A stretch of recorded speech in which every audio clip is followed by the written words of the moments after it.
Om Swastiastu. Mari kita simak video-video tarian sakral berikut ini.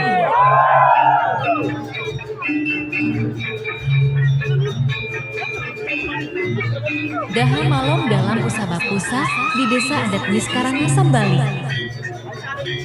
Daha Malom adalah salah satu jenis tari sakral yang disajikan dalam upacara Usaba Pusih oleh masyarakat Desa Nis, Kecamatan Manggis, Kabupaten Karangasem. Upacara Usaba Pusih merupakan salah satu upacara Dewa Yatnya.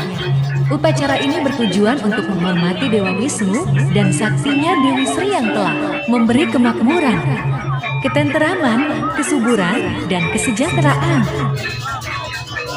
Tahukah kalian Desa Nis? Pasti masih banyak yang belum tahu mengenai keberadaan desa ini, baik orang luar Bali maupun orang Bali itu sendiri.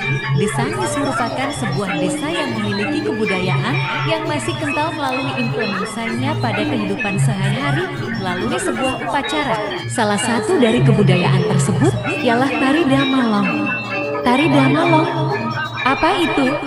Pasti kalian merasa asing dengan nama tarian tersebut. Nah, di sini Parikrama Dewata akan membahas sedikit tentang tari Daha Malom di Nis.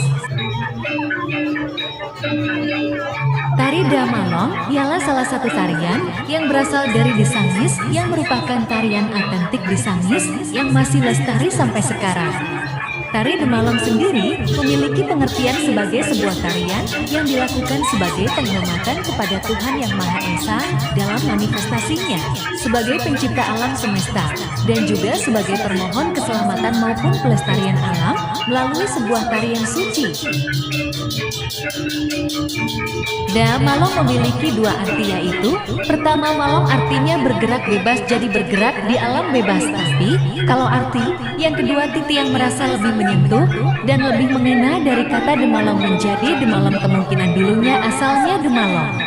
Kalau D artinya muda, Malom artinya subur, jadi dijadikan untuk melestarikan dan mempertahankan adat tradisi dan budaya, ujar Jero Kubayan selaku salah satu penglingsir orang yang dihormati di Desa Nis. Jadi tari Daha Malom ini memiliki dua pengertian yang berbeda. Yang pertama yaitu malom, yaitu bergerak bebas, dan da itu artinya seorang wanita. Jadi Daha Malom memiliki arti seorang wanita menari dengan diiringi oleh alam bebas. Lalu pengertian kedua yaitu Demalom berasal dari kata malom yang artinya subur, dan D artinya muda, yang dapat diartikan tarian yang digunakan untuk memohon kesuburan. Kemungkinan besar dahulu tari Daha Malom bernama Daha Malom karena sejarah tari Daha Malom ini cukup rumit dan belum ditemukannya lontar ataupun buku yang menyebutkan tari Daha Malom. Jadi sejarahnya belum bisa dijelaskan secara rinci. Tari Daha Malom ini diadakan setiap hari kelima Usaba Puseh di Nis pada tepatnya Sasi Karo atau pada bulan Juli atau Agustus pada kalender Masehi. Tari Daha Malom ditarikan oleh dua orang anak kecil yang telah memenuhi persyaratan yang telah ditentukan. Persyaratannya, nikah harus tidak ada cacat di tubuh seperti luka, habis nikah tidak ada hubungan keluarga dengan penggede desa, dan belum mengalami menstruasi selama 3 tahun sejak dipilih menjadi penari tari Daha Malom. Tiimbul Jero Kubayan, jadi bisa Anda lihat para calon penari Daha Malom akan dipilih dengan berbagai persyaratan yang diantaranya tidak ada luka sama sekali di sekujur tubuhnya maupun cacat bawaan lahir. Bahwasanya penari tari Daha Malom ini tidak boleh memiliki luka bekas gigitan anjing, mereka haruslah suci secara jasmani maupun rohani. Lalu tidak boleh ada hubungan keluarga dengan orang yang menjadi struktur inti organisasi desa. Ini dimaksudkan agar ada kesetaraan maupun ada keseimbangan antara setiap lapisan masyarakat dan belum mengalami masa menstruasi selama 3 tahun sejak dipilih menjadi penari. Maka dari itu, biasanya penari tari Daha Malom ditarikan oleh anak kecil yang masih berumur 6 atau 7 tahun karena mereka akan dijadikan penari tari Daha Malom selama 3 kali atau 3 tahun. Lalu lanjut Jero Kubayan di Desa Nis.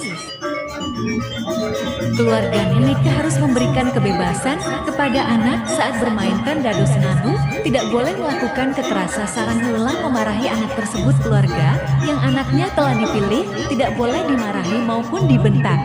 Keluarga harus memberikan kebebasan terhadap anak tersebut berupa bermain apa yang ia suka, dan juga keluarga dilarang sama sekali melakukan tindak kekerasan kepada sang anak jikalau anak tersebut tidak mau mengikuti keinginan orang tuanya. Ada tahapan di mana anak yang telah dipilih untuk menarikan tari dah malam ini dibawa ke sebuah pura yang di mana terdapat mata air suci yang dipercaya oleh masyarakat. Kemudian dilakukan pemelukatan atau dalam bahasa Indonesianya prosesi penyucian jasmani maupun rohani sang anak sebelum menarikan tari dah malam pada saat Usaba Puse disangis.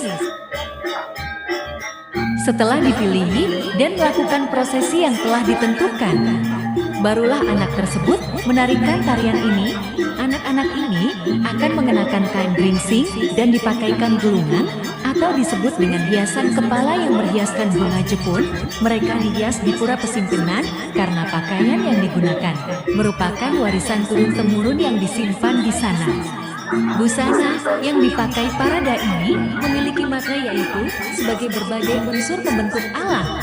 Pada hari kelima Usaba Puse, Jiro Mangkupusih mengambil air suci atau tirta di Pura Sumo, lalu air suci ini dibawa ke Pura Puse sampai di perempatan.